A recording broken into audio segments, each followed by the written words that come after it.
नमस्कार, एक और नए वीडियो के साथ। आज की इस वीडियो का हमारा सब्जेक्ट है शिक्षा शास्त्र यानी एजुकेशन, जिसमें मैं आपको चैप्टर नंबर 4 बताने वाला हूँ। चैप्टर का नाम है ब्रिटिश काल में शिक्षा। तो जो ब्रिटिश मतलब कि जब अंग्रेजों का शासन था तब क्या व्यवस्था थी हमारी शिक्षा की। तो इस चैप्टर के मैं आपको क्वेश्चन आंसर बताऊंगा। इससे आपका बेनिफिट ये रहेगा कि चैप्टर अच्छी तरीके से आप रीड कर पाएंगे।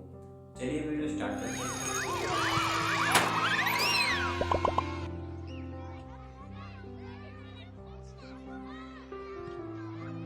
पहला प्रश्न है, प्राच्य पाश्चात्य विवाद क्या था। तो उत्तर में जानेंगे, जन साधारण की शिक्षा प्रबंध कराना कंपनी का कर्तव्य था, जिसके अंतर्गत प्रति वर्ष लाख रुपए की धनराशि शिक्षा क्षेत्र में खर्च करनी थी। लेकिन किस प्रकार खर्च करनी थी, इसका कोई थोड़ा नहीं या इसके अलावा शिक्षा के क्षेत्र में 3 प्रमुख वर्ग बने, जिसकी विचारधारा के मध्य भी विवाद था। अब इसमें ये जो विवाद है, ये जो विवाद के बारे में हमने पढ़ा, इसमें ये था कि मतलब प्रतिवर्ष तो पैसे दिए जाएं, लेकिन किस प्रकार से दिए हैं ये इसका पूरा निर्णय नहीं हो पा रहा था। तो देखिए, जो 3 वर्ग हैं उन्होंने विचार विमर्श किया। पहला जो है प्राच्य शिक्षावादी। इसका विचार था कि शिक्षा संस्कृत पारसी भाषाओं के माध्यम से ही दी जाए, इसीलिए कलकत्ता, मद्रास और बनारस संस्कृत कॉलेज की स्थापना इसी नीति से की गई। ठीक है, एक तो ये विचार हो गया। दूसरा है पाश्चात्य शिक्षावादी। इस वर्ग के लोगों का मानना शिक्षा का माध्यम अंग्रेजी हो, क्योंकि यह भाषा से जुड़ी हुई है। अंधविश्वास दूर करने सहायक है। इस भाषा में प्रयोग से वेशभूषा, बातचीत, विचारों में परिवर्तित आता है। इसके साथ ही यदि भारतीय भाषा को शिक्षा माध्यम बनाए तो अंग्रेजी के लिए कार्य कर सकें। ठीक है, तो दूसरा विचार ये हो गया। तीसरा है लोक भाषावादी। इस विचारधारा के लोग शिक्षा माध्यम बना जाते थे। मद्रास गवर्नर, इन तीनों विचारों के विचारों में भिन्नता है। कुछ विचारों का मानना है कि भारतीय अंग्रेजी भाषा ज्ञान प्राप्त हमारे संपन्न हो जाएंगे। ऐसे रूढ़िवादी विचारक भारतीयों की शिक्षा के पक्ष नहीं थे। तो कहीं कहीं भिन्नता देखने को मिल रही है। ये अपने अपने विचार दिए गए हैं। ठीक है, तो 2 हेडिंग तो हमारी इसी प्रश्न से बन जाती हैं। देखिए, पहली हेडिंग ये हमारी ये हो जाती है, दूसरी हेडिंग ये हो जाती है। बस तीसरी हेडिंग हमें इसमें ऐड करनी होगी, जो है लोक भाषावादी। ठीक, अगला प्रश्न है, अधोगामी निस्यंदन सिद्धांत से आप क्या समझते हैं। तो शिक्षा शास्त्री हैं जिनका नाम है लॉर्ड, इन्होंने अपना एक सिद्धांत प्रतिपादित किया जिसको हम बोलते हैं छनाई का सिद्धांत। ठीक है, ये निश्चित प्रश्न में आया था। ठीक है, तो छनाई का सिद्धांत किसने दिया, तो लॉर्ड मैकाले, इनका पूरा ये हो गया नाम। तो इनके अनुसार था, जन साधारण को शिक्षा उच्च वर्ग में छान छान कर धीरे धीरे प्राप्त हो। वर्तमान समय में हमें ऐसे वर्ग उत्पन्न करना चाहिए हमारे तथा जनता के बीच विचार भार बन सके। ऐसा वर्ग जो रंग रूप से भारतीय हो, लेकिन विचारों से, नैतिकता से, बुद्धि से अंग्रेजी हो और देसी भाषाओं छोड़कर जनता तक ज्ञान पहुँचाने योग्य हो। नेहरू जी के अनुसार अंग्रेजी भारत नए वर्ग निर्माण कर लिया।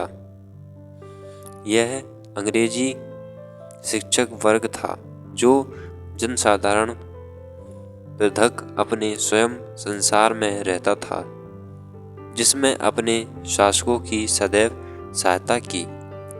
तो इसमें कुछ मैंने जो आपको बोलकर बताया कि आपको अच्छी तरीके से लिखना है। बाकी जो है इसमें कुछ शब्द आगे पीछे हो गए हैं गलत टाइप के, तो उनको आप इग्नोर करें और समझते चलें। ठीक है, आगे देखिए प्रश्न है, लॉर्ड हॉर्डिंग की घोषणा क्या थी?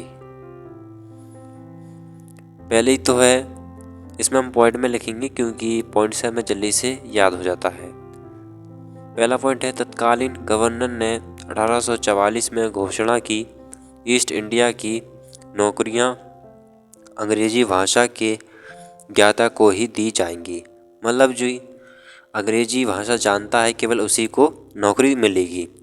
दूसरा है 1833 से तक, मतलब 1833 तक बंगाल, मद्रास, मुंबई, पंजाब अत्यधिक शिक्षा प्रगति हुई। मतलब कि बंगाल में जो लोग रहा करते थे, बंगाल, मद्रास, मुंबई, पंजाब, यहाँ पर शिक्षा ग्रहण की अंग्रेजी। अगला पॉइंट है, यह घोषणा कहीं ना कहीं भारतीयों में कंपनी के प्रति असंतोष को बढ़ा रही थी। असंतोष इसलिए बढ़ा रही थी क्योंकि जो अंग्रेजी भाषा है वो हमारी भारतीय भाषा नहीं है, और कहीं ना कहीं ये जो भारतीय लोग हैं उनको असंतोष पहुंचा रही थी। अगला पॉइंट है, कंपनी के अज्ञात पत्र नवीनीकरण प्रत्येक इस लिए 1853 में आज्ञापत्र में स्थायी तथा शिक्षा नीति अनुभव की, और 19 जुलाई 1854 को शिक्षा का घोषणा पत्र प्रकाशित हुआ, जिससे वुड का घोषणा पत्र कहा जाता है। ठीक है, अब देखिए अगला है, हडन आयोग से क्या है, मतलब हडन आयोग क्या है, तो इसको हम जान लेते हैं। ब्रिटेन, इसी के आगे एक और प्रश्न हैगा इसी का ही, ब्रिटिश शासन में शिक्षा का क्या प्रावधान किया गया। दो प्रश्न हो जाते हैं। ठीक है, तो एक ही उत्तर लिखेंगे हम इसका। तो यहाँ पर लिखा हुआ है, वुड के घोषणा पत्र में मिशनरियों का शिक्षा से इनका अधिकार समाप्त हो गया और भारत शासन की दौर 1857 के बाद ब्रिटिश संसद के द्वारा संभाली गई। शिक्षा के क्षेत्र में नई संस्था का गठन हुआ, general council in education India का नाम दिया और इस संस्था के अध्यक्ष विलियम हटर को दिया एसडीओ नाम दिया गया। इस आयोग में भारतीयों में सदस्यों के रूप से आनंद मोहन साहित्य बी मुदालियर, महाराजा जितेंद्र मोहन ठाकुर आदि था। अब मैं आपको अपनी लैंग्वेज में समझाता हूँ हडन आयोग क्या है। ठीक है, और इसके नीचे लिखा है ब्रिटिश शासन में शिक्षा का क्या प्रावधान किया गया। तो सबसे पहले तो यहाँ पर जो 1857 है इसको आप अच्छे तरीके से याद कर लें। तो इसके बाद आपको देखो, इसके बाद क्या हुआ कि एक संस्था खोली गई जिस संस्था का नाम था general council in education India. इसको आप अच्छे तरीके से याद रखें। ठीक है, और इसकी जो संस्था है इसकी जो अध्यक्ष बने विलियम हटर। और ये जो समिति बुलाई गई इसमें कई भारतीय सदस्यों को भी शामिल किया गया, जिसमें कौन कौन शामिल था ये इनके नाम हैं। ठीक है, जैसे मुदालियर, महाराजा जितेंद्र मोहन ठाकुर आदि, मतलब ये लोग सम्मिलित थे। ठीक है,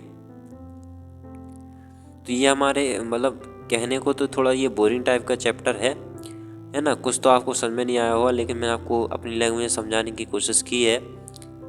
तो इसमें जो पॉइंट थे वो मैं आपको बताए हैं, बस यही है इसमें, और ज़्यादा कुछ है नहीं चैप्टर में। वीडियो अच्छी लगी तो लाइक कर देना और साथ ही चैनल को सब्सक्राइब कर देना। मिलते हैं अगली वीडियो में।